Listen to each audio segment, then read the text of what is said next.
Seperti inilah teman-teman Gubernur Jabar yang ditunggu-tunggu oleh warganya ya teman-teman, Kang Deddy Mulyadi akhirnya siap majukan Jabar ya teman-teman. Habib Bahar, Habib Rizik pasti tercengang melihat pidato dari Kang Deddy ya. Mewujudkan manusia Pancawaluya. Manusia Pancawaluya adalah manusia yang cager, manusia yang bager, manusia yang benar, manusia yang pinter, dan manusia yang singer. Pancawaluya mengajarkan bagaimana pembangunan harus disusun berdasarkan sistematika kerangka dasar sebagai tahapan yang disebut dengan gerbang Pancaniti. Dalam tahapan itu yang pertama adalah manusia cager, artinya bahwa kesehatan warga adalah fondamen utama dalam kehidupan kita. Maka pembangunan harus mengarah pada upaya membangun kesehatan. Maka kesehatan memiliki dua variabel. Yang pertama adalah pencegahan, yang kedua adalah pengobatan. Kerangka berpikir kita hari ini teracuni oleh kerangka berpikir materialisme, di mana kesehatan selalu dipahami dengan obat-obatan. Kesehatan selalu dipahami dengan alat kesehatan. Kesehatan selalu dipahami dengan rumah sakit. Kesehatan selalu dipahami dengan dokter yang memberikan resep, dokter yang mengoperasi. Seluruh kerangka itu, kalau terus-terusan itu menjadi tujuan utama dalam pembangunan, sampai dunia ini berakhir, kesehatan tidak akan pernah selesai. Kenapa? Kesehatannya bukan berbasis membangun manusia yang sehat, tetapi berbasis proyek kesehatan, berbasis bisnis kesehatan. Kalau kesehatan sudah menjadi proyek kesehatan dan bisnis kesehatan, maka Pancasila yang kita agung-agungkan sudah terdegradasi dalam materialisme, di mana manusia boleh mengeksploitasi orang lain demi kapitalisasi yang dimilikinya, di mana manusia boleh memiskinkan orang lain demi perusahaannya mendapat keuntungan. Kalau kita konsisten pada konsep Pancasila, kalau pada konsep silih asa, silih asi, silih asuh, maka kesehatan bukan hanya pengobatan, tapi kesehatan membangun manusia yang sehat, dimulai dari pola hidup yang sehat. Maka pola hidup yang sehat harus dimulai dari mana? Negara harus berkomitmen untuk menciptakan iklim yang sehat, membangun tata ruang yang baik, menjaga mata air, menjaga aliran air, menjaga sanitasi lingkungan, menjaga udaranya, menjaga seluruh alam semestanya dengan konsep papat kalima pancer, dengan konsep tritangtu di buana yang sering saya sampaikan dalam debat-debat terbuka. Karena itulah yang diajarkan oleh leluhur kita, sehingga ketika saya mengatakan bahwa pembangunan di Jawa Barat itu harus kembali pada pembangunan yang berdasarkan asas-asas ajaran leluhur, sesungguhnya bukan klinik, sesungguhnya bukan mistik, tetapi sesungguhnya sebuah pengetahuan metafisika, sebuah pengetahuan tentang alam raya, tentang manusia membangun hubungan dengan alam dan seluruh semestanya, yang disebut dengan kemanunggalan. Itulah konsep asasi tentang jati diri bangsa yang sebenarnya. Untuk itu turunannya seperti apa? Maka turunannya gunung kudu awian, lengkop kudu balongan, lebak kudu sawahan. Maka merawat alam, membubarkan berbagai bentuk perangkat perusakan terhadap alam adalah komitmen terhadap alam, dan ujungnya adalah komitmen terhadap Tuhan, komitmen terhadap Allah Subhanahu wa Ta'ala. Bagi saya tidak berarti penyembahannya pada Allah kalau tangannya mengeruk kekayaan alam, menghancurkan ekosistem, menghancurkan ekologi, membuat kerusakan bagi orang lain, melahirkan penderitaan bagi orang lain. Bagi saya bertuhannya adalah bertuhan kebohongan. Karena itu komitmennya harus bersama. Maka dalam komitmen bersama itu tadi ditandatangani, saya menyebutnya itu disebut dengan gerakan manunggal. Hanya manusia yang manunggalah dia akan sehat. Hanya manusia yang manunggalah dia akan sejahtera. Dan hanya manusia manunggalah dia adalah manusia yang menyatu dengan seluruh alamnya. Dan kelak ketika dia meninggal, dia akan kembali pada kesucian dirinya, kembali pada Allah sang pemilik dan maha suci dalam hidupnya. Perspektif itulah yang harus dibangun dalam kerangka berpikir ideologi pembangunan. Untuk itu dari sekarang saya minta seluruh konsepsi pembangunan di Jawa Barat harus berdasarkan asas kesehatan. Kir mobil harus asasnya kesehatan. Menjaga keselamatan penumpangnya, menjaga keselamatan sopirnya, usia kendaraannya, bukan hanya memenuhi perangkat administratif. IMB rumah harus memenuhi asas kesehatan, bangunan harus memenuhi asas kesehatan. Maka kesehatan adalah piranti rekomendasi bagi seluruh kebijakan pembangunan. Tidak boleh pembangunan bertentangan dengan prinsip-prinsip dasar kesehatan. Kemudian yang kedua adalah upaya kita melakukan pengobatan.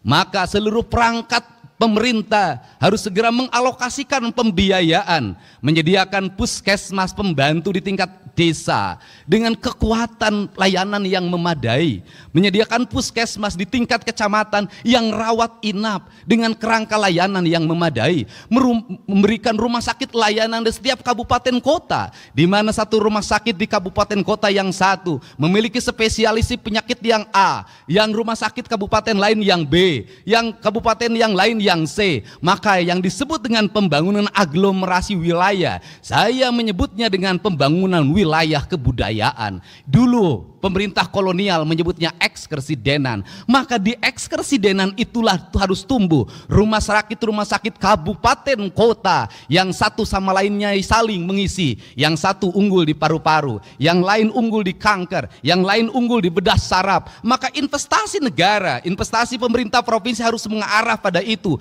Apa yang menjadi kebutuhan publik? Maka awal yang harus dilakukan adalah membuat audit kesehatan bagi seluruh warga Jabar, sehingga kita tidak salah dalam merencanakan alat kesehatan, tidak salah dalam membeli obat. Untuk apa? Agar sesuai dengan culture-nya. Apa yang terjadi di Jawa Barat hari ini, ketika orang Garut dipatok ular, maka serumnya tidak ada di puskesmas.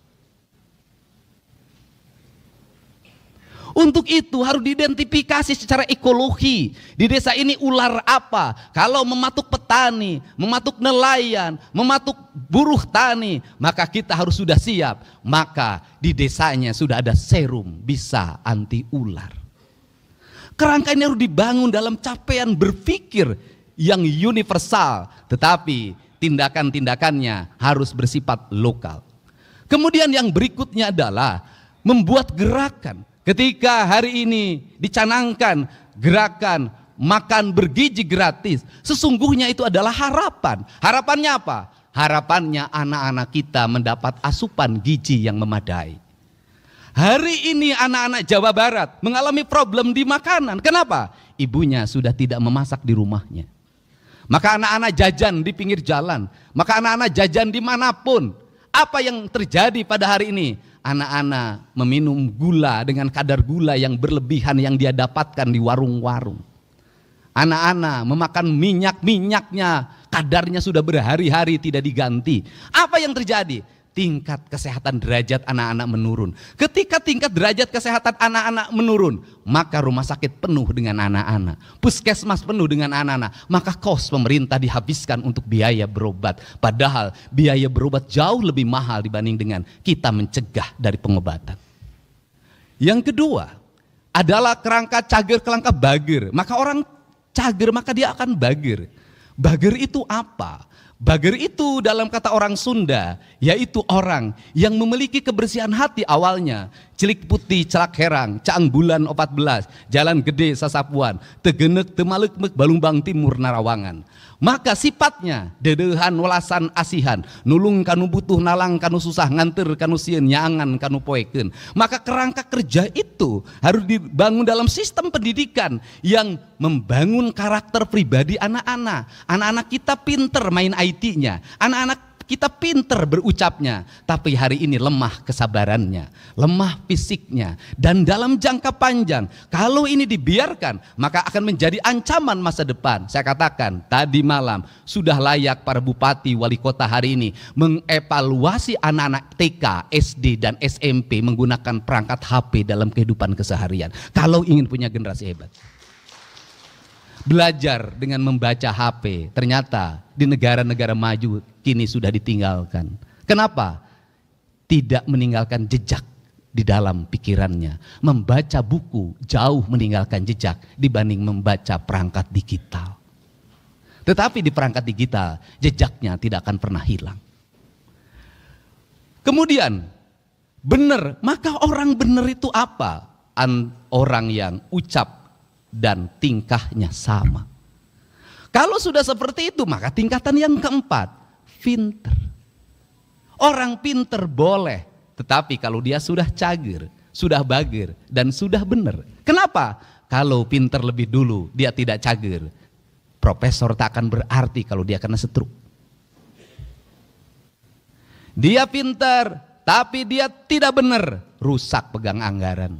Tidak pernah mengarah pada kepentingan publik, habis belanjanya oleh kepentingan-kepentingan yang non publik.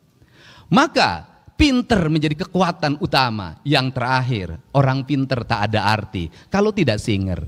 Dia tidak satset, dia tidak pokpek-prak, dia tidak bisa mengaplikasikan seluruh perangkatnya dalam kehidupannya. Untuk itu saya mencoba membagi dua kerangka kerja pembangunan di Jawa Barat. Kerangka kerja yang pertama di tahun 2025 dan tahun 2026 serta sisa setengah dari 2027. Saya menyebutnya tahun belanja modal. Tahun belanja modal itu apa? Modalnya dalam bentuk infrastruktur. Maka saya menargetkan jalan provinsi Jawa Barat harus selesai dalam waktu tahun 2025, sisanya 10% 2026. Ruang kelas baru sebanyak 3.333 ruang kelas harus selesai pada tahun ini. 孩子身上有这4个习惯，千万不要管。一、爱哭，面对一点点小事，孩子总是哭。每当这个时候，家长总会觉得孩子是拿哭闹来逼你妥协，所以往往总是。 Terima kasih seluruh rangkaian tugas politik saya mengikuti pemilihan kepala daerah di Provinsi Jawa Barat hari ini berakhir dengan pelantikan. Untuk itu pelantikan ini adalah momentum kita untuk meluruskan kerangka pemahaman yang disebut dengan efisiensi. Karena selama ini efisiensi dipahami sebagai motong anggaran. Tetapi di Jawa Barat itu efisiensi bukan motong anggaran. Efisiensi itu mengalihkan belanja yang tidak penting menjadi belanja penting. Belanja pesta menjadi belanja yang bermanfaat. Belanja hura-hura menjadi belanja yang menjadi kebutuhan masyarakat. Saya misalnya dalam waktu 1 bulan sudah melakukan pengelolaan keuangan dengan realokasi dengan tim transisi yang dibentuk oleh Pemprov Jabar. Saya sendiri tidak membentuk tim transisi. Dan tim transisi Pemprov Jabar terdiri dari 11 orang, diketuai oleh orang bernama Deddy Mulyadi, dan rata-rata pejabat eselon 3, bukan eselon 2. Dari penghitungan pembiayaan anggaran, kami mendapatkan mata anggaran yang dirubah dari belanja tidak penting menjadi belanja penting itu, dari belanja hura-hura menjadi belanja yang bermanfaat, itu per tadi malam itu bisa mencapai 5,5 triliun. Dan kita berharap bisa mencapai angka 6 triliun dalam waktu 2 hari ke depan sambil mengikuti kegiatan retreat di Magelang. Dari anggaran tersebut kami akan merubahnya menjadi apa? 1. Belanja ruang kelas baru sekolah SMA di Jawa Barat dari angka 60 miliar kami rubah menjadi 1,2 triliun.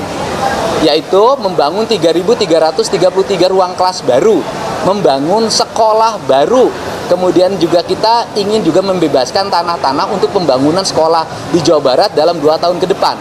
Karena kebutuhan masyarakat Jawa Barat untuk sekolah, ruang kelasnya disiapkan oleh pemerintah provinsi 4,2 triliun.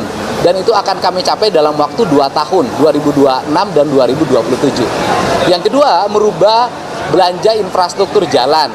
Dari 600 miliar dirubah menjadi 2,4 triliun. Karena tidak mungkin investasi berkembang kalau infrastrukturnya tidak memadai. Kemudian juga kami merubah belanja listrik untuk warga miskin, yaitu membuat satuan sambungan untuk warga miskin, karena Jawa Barat hampir 200.000 rakyatnya tidak punya listrik. Anggarannya dari 20 miliar kami rubah menjadi 350 miliar.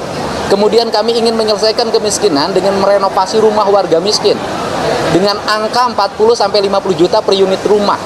Maka angka belanjanya dari 20 miliar berubah menjadi insya Allah mencapai 120 miliar. Kemudian juga kami membangun nanti rumah sakit baru, membangun puskesmas baru, membangun puskesmas pembantu yang baru, menyiapkan mobil-mobil ambulan. Kita ingin belanja sekitar 200 unit untuk daerah terpencil, sehingga mereka bisa melayani warga terpencil dan menyiapkan dokternya serta kelengkapan di mobil tersebut. Nah, seluruh rangkaian ini adalah bagian dari kerja pemerintah Provinsi Jawa Barat untuk didorong agar masyarakat Jawa Barat memiliki ketahanan pangan yang cukup, memiliki pendidikan yang cukup, memiliki jaminan kesehatan yang cukup, dan kemudian juga memiliki pendidikan yang cukup.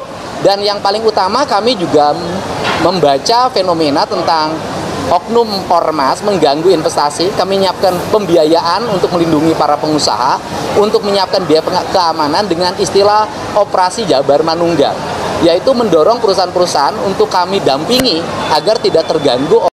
Itu ya teman-teman, pemimpin yang sangat didambakan oleh rakyat ya, yang mana terang-terangan masalah keuangan, terus visi misi yang jelas untuk kedepannya, tidak hanya cuma modal kampanye ketika belum menjadi gubernur ya, dengan janji manis, tapi ini membuktikan setelah menjadi gubernur beliau langsung kerja nyata. Kita akan tunggu kedepannya Jabar seperti apa, apakah akan berubah menjadi lebih baik lagi atau malah sebaliknya teman-teman. Selamat untuk Kang Deddy Mulyadi, semoga tugasmu bisa membahagiakan semua warga Jabar. Salam hormat, terima kasih, sampai berjumpa next video. Assalamualaikum warahmatullahi wabarakatuh.